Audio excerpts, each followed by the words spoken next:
Aleluia, em honra e louvor nós iremos cantar ao Senhor.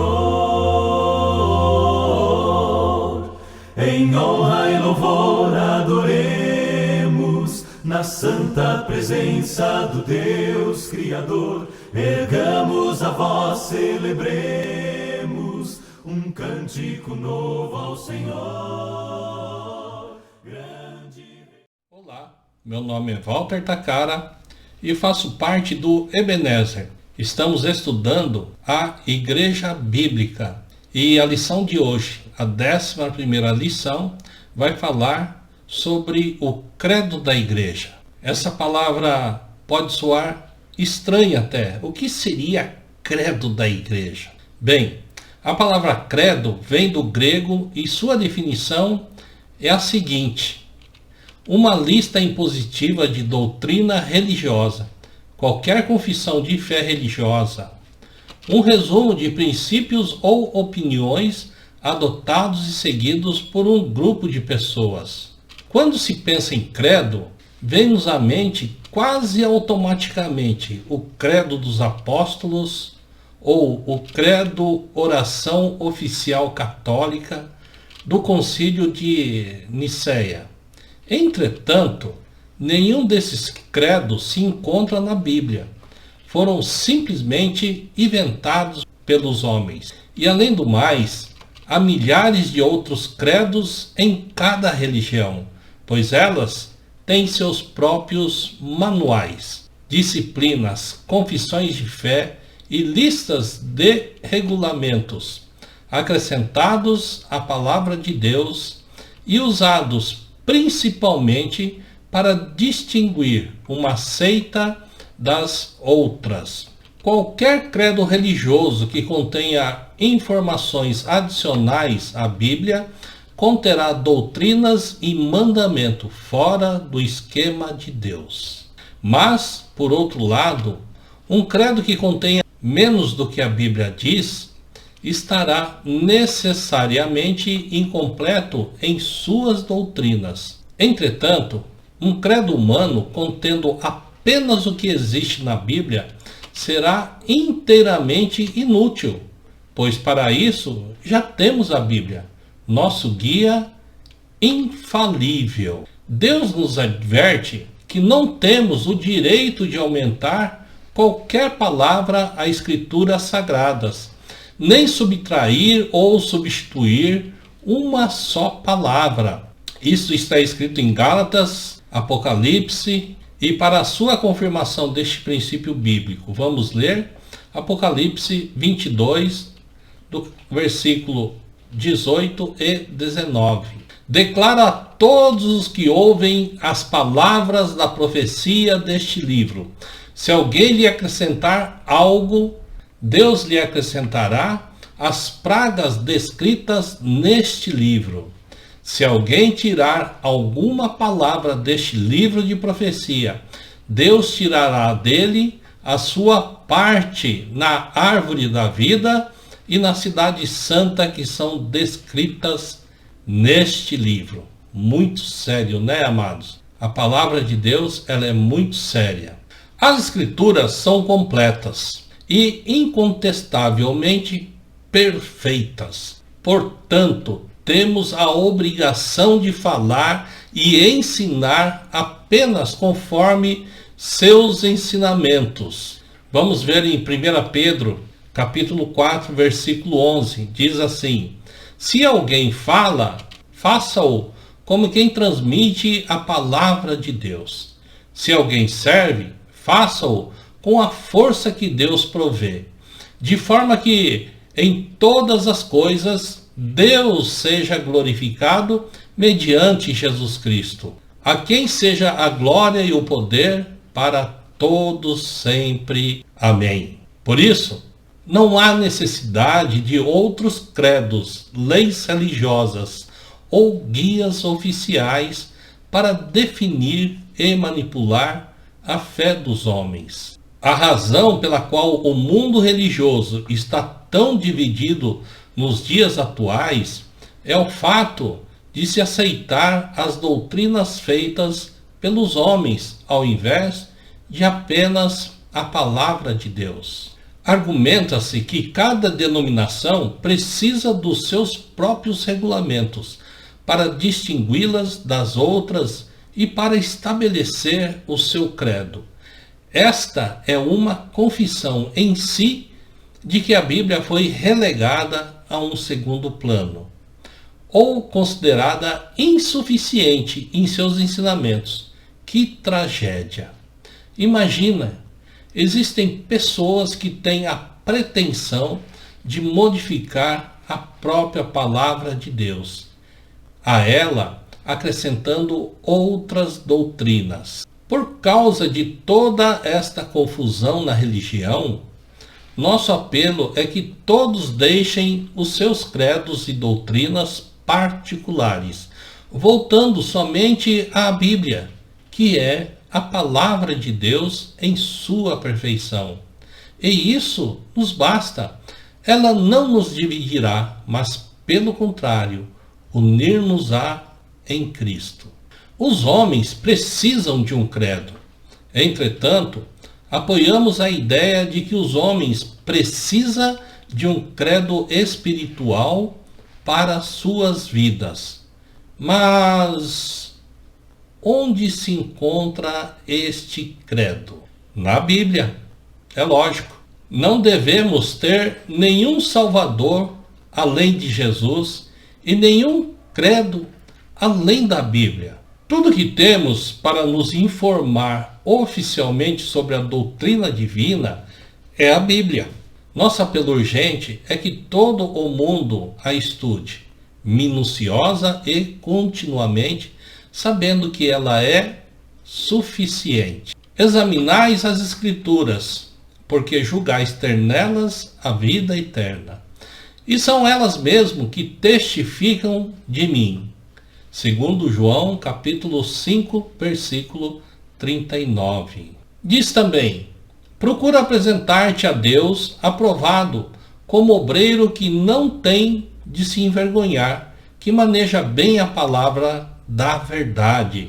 2 Timóteo, capítulo 2, versículo 15. Temos a obrigação moral de rejeitar a ideia de que os homens tenham a capacidade de escrever um livro de conduta espiritual igual à Bíblia.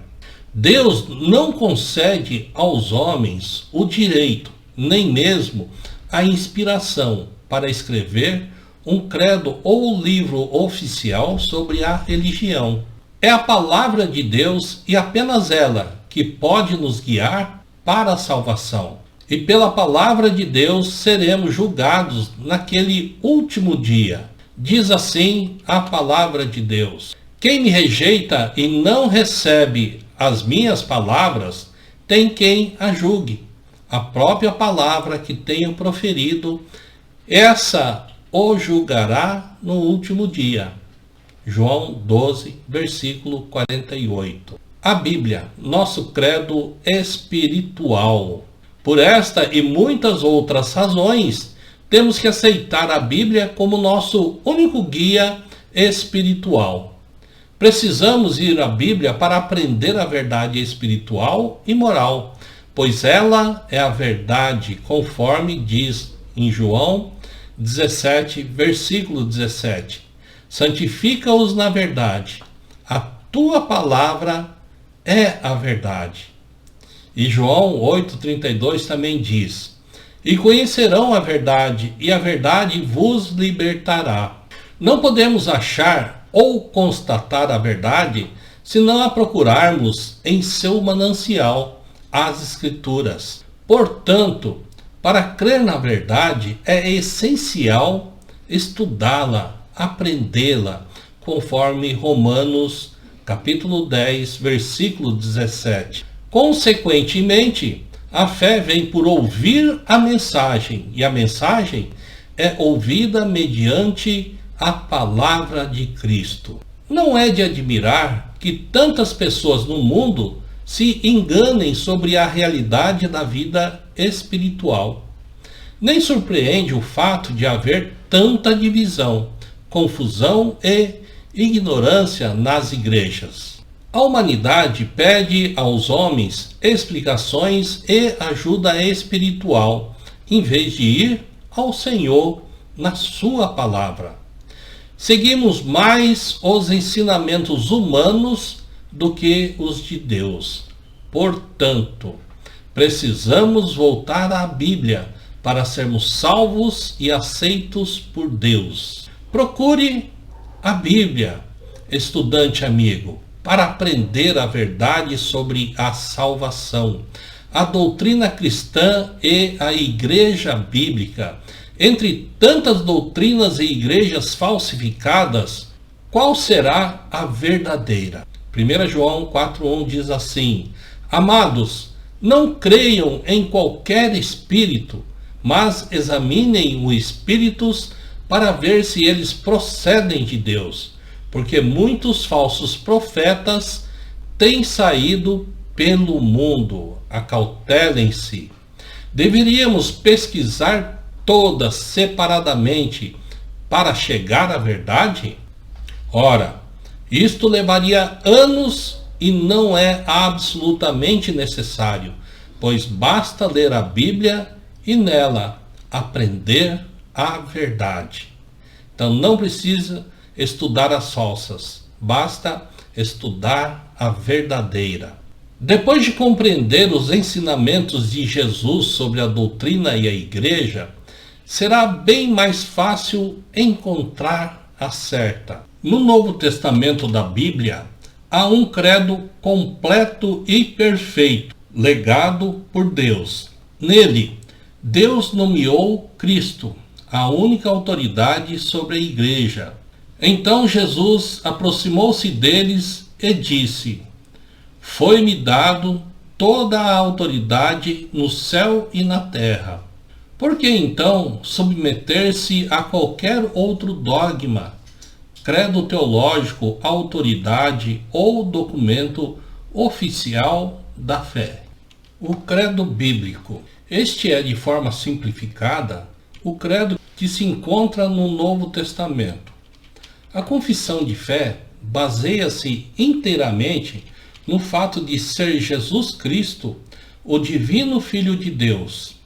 Cristo é o único Salvador e mediador entre Deus e os homens, pois há um só Deus e um só mediador entre Deus e os homens, o homem Cristo Jesus. Confessar a Cristo é submeter-se a Deus conforme a sua palavra.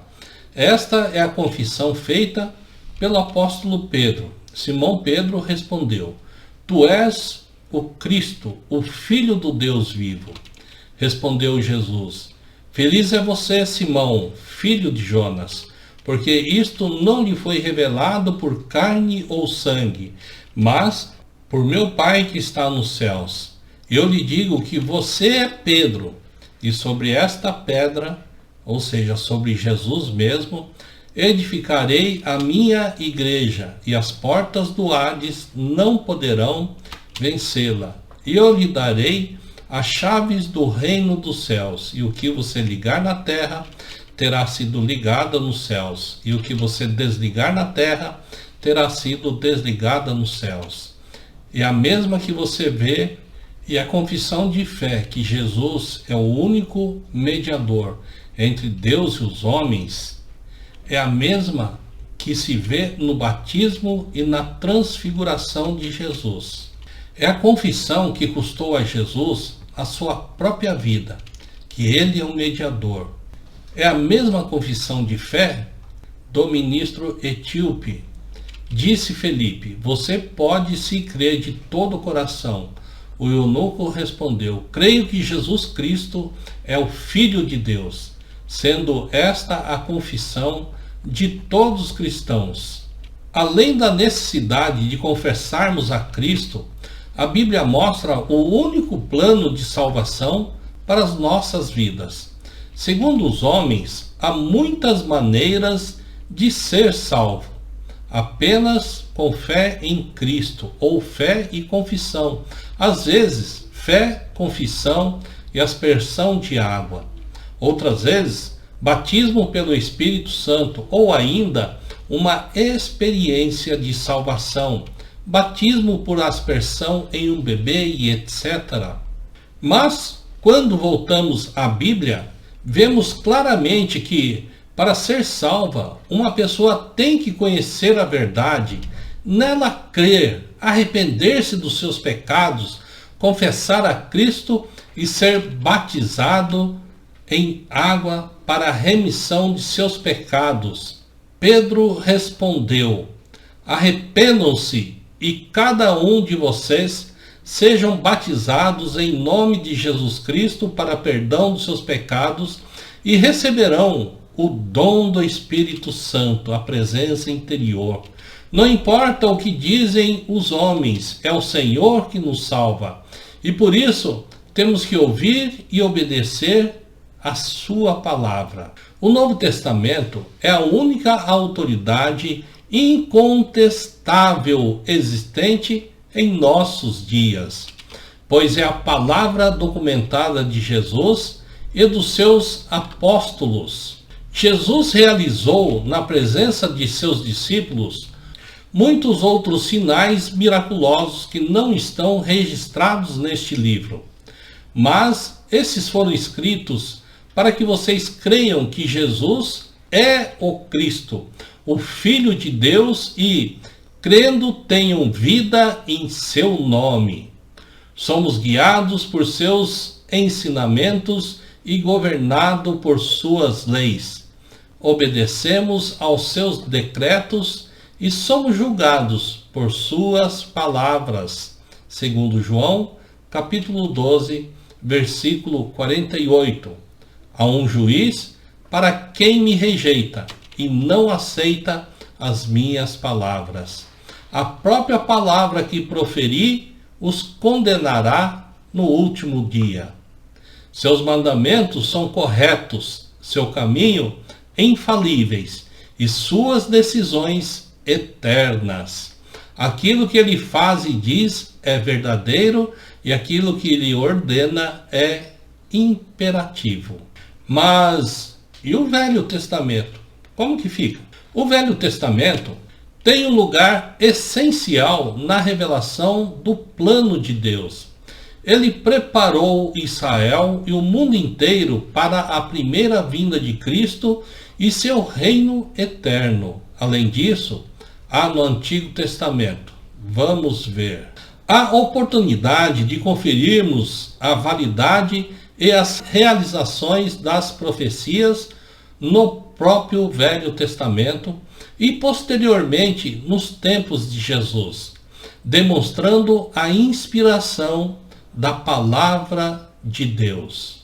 O Velho Testamento contém princípios básicos para todas as épocas. Por exemplo, os mandamentos de Deus a Adão e Eva sobre o casamento nunca foram substituídos nem no Antigo Testamento, nem na época presente. Veja Mateus 19, de 13 ao 12. E disse: por esta razão, o homem deixará pai e mãe e se unirá à sua mulher. Os dois se tornarão uma só carne. Princípios desta natureza não fazem parte direta da lei de Moisés, dos 10 mandamentos ou de outras leis específicas na Bíblia, mas são permanentes para toda a vida humana aqui na Terra. O credo bíblico. O Velho Testamento contém muitas figuras cuja explicação encontramos no Novo Testamento. Por exemplo, será que poderíamos entender o texto figurativo do livro de Hebreus, capítulo 1 até 10, se não existisse o Velho Testamento? Claro que não. Aquela passagem e muitas outras permaneceriam quase sem sentido se não encontrássemos a chave para compreendê-las no Velho Testamento. O Antigo Testamento é repleto de bons ensinamentos nas vidas de centenas de pessoas e sua relação para com Deus. O Antigo Testamento é um relato perfeito do desenvolvimento do plano de Deus para seu povo e a redenção dos homens. É também uma história viva dos tempos antigos a respeito do carinho, paciência e julgamento de Deus contra os homens pecaminosos. O Velho Testamento é atualmente o guia principal de muitas igrejas, mas, apesar da aliança de Deus em Êxodo e Levítico, as leis então vigentes foram decretadas para uma só nação, Israel, e não para todo o mundo e toda época. Como vimos, o Antigo Testamento é a palavra inspirada de Deus, mas para saber como se tornar cristão, como louvar a Deus e como viver e servir a Cristo, hoje é preciso abrir o Novo Testamento, pois o Antigo não trata diretamente destes assuntos. Logicamente, ele tem a sua finalidade, mas vivemos agora sob a autoridade de Jesus e do seu Novo Testamento. Conforme Mateus, capítulo 28, versículo 18, também encontramos em Hebreus, capítulo 8 até o capítulo 10, Colossenses capítulo 1, versículo 16 ao 18. Pois nele foram criadas todas as coisas nos céus e na terra, as visíveis e as invisíveis, sejam tronos ou soberanias, poderes ou autoridades. Todas as coisas foram criadas por ele e para ele. Ele é antes de todas as coisas e nele tudo subsiste.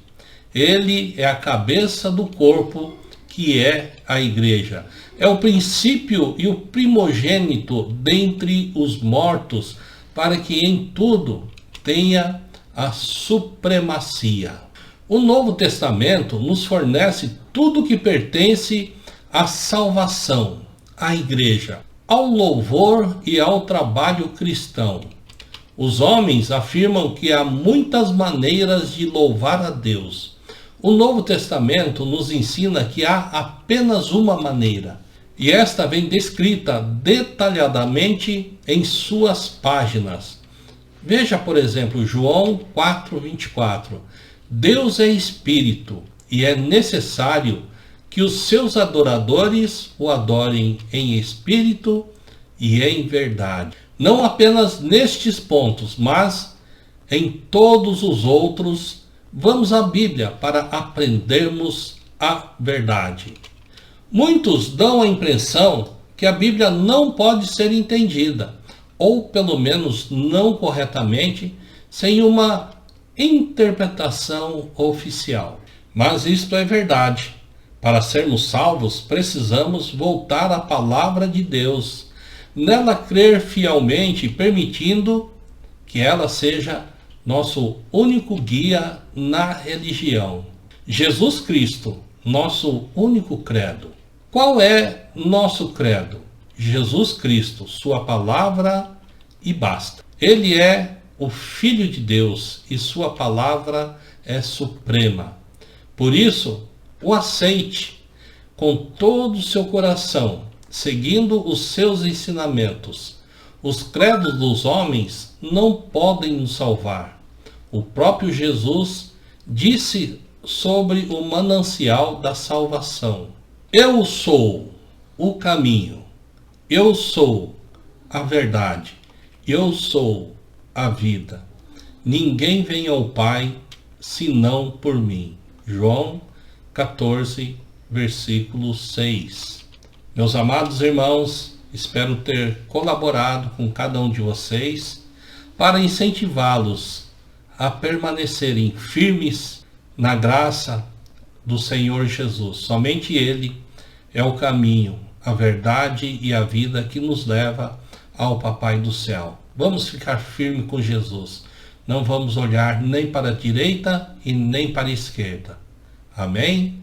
Até a próxima aula.